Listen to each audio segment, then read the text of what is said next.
So I'm just going to show you what I mean by the log cabin. You've put your rickrack on already. We're sewn through the middle of the rickrack on the lines that are marked. Then you grab your strip, and what you want to do is put them to the rickrack, just the other side of the rickrack. Give it a pin. So that was the most crooked pin there could be. Turn it over and stitch on the same line as you stitch the rickrack on. So I'm stitching on the same line as the rickrack, right to the top.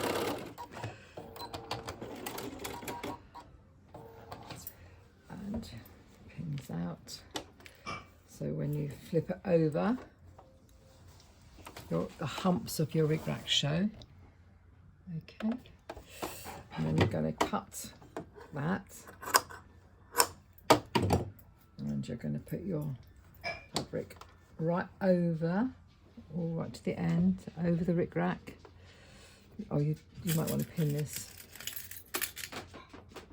How can it have so many crooked pins, I asked myself. Take it over. And by sewing on the same line as the rickrack, you'll definitely get your humps of the rickrack showing. So go right over and go right to the edge, like you would a log cabin.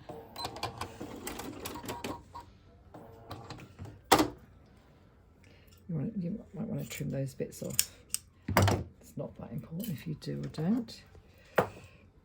And then you flick it back so that your humps are showing. That's nice. And you trim. I must admit, they are instructions that you don't expect to be doing. So you'll just have to have faith in me that this is the best way of doing these things. So turn it over, stitch on the line of the rickrack all the way across.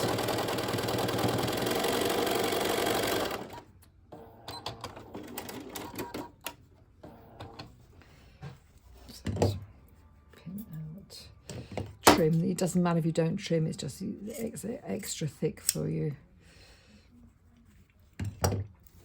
Push it back. Just like, and you're going to trim that one there. And you've got one more to do, and I'll show you what else happens. But I have actually got wrong colour thread in, so.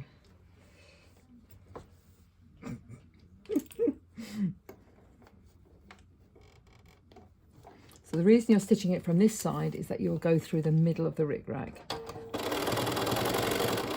So right down. Just bits on the back, you don't need those there. And then you cut, trim, and fold back. So you would press that back now, and what's going to happen now is odd. I'm going to do it in white just because I'm here. You're going to then, before you do anything else, you're just going to top stitch it.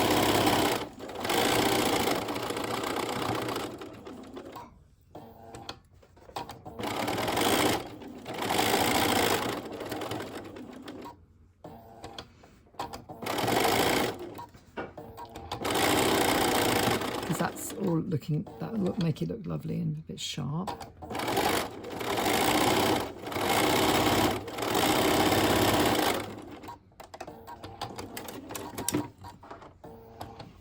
Just going to trim your edges up a bit.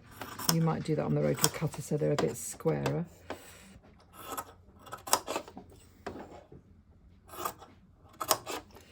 Right, are you ready for this? So now you can put your backing on, your back on, and I think I say spray adhesive. Spray adhesive, or tack it in position, and you're going to slip stitch these down.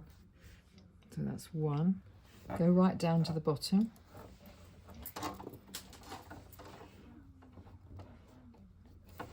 And then when you've got that one done, you're going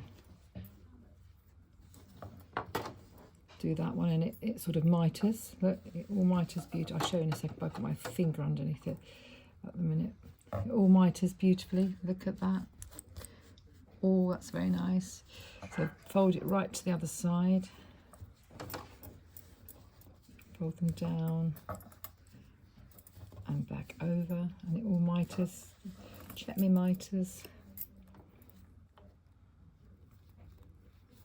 See, it miters beautifully. Do you see that? Take that out of the way, but it miters beautifully. And you can slip stitch this in place. That's the easiest. I would trim that little seam off. Fold over and over. And if you've spray starched your fabric, let me just see, that mitre's a bit nicer than that. If you've spray starched your fabric, it will all be gorgeous. Oh, look at that mitre there, beautiful. And actually, you could use your Wonder Clips for this as well. Let me show you from the front. It all looks gorgeous. It's all top stitched and gorgeous. And then you're going to obviously put your topping on. I can't remember whether you put, but anyway, you put your top layer on. Nice. Hope that helps.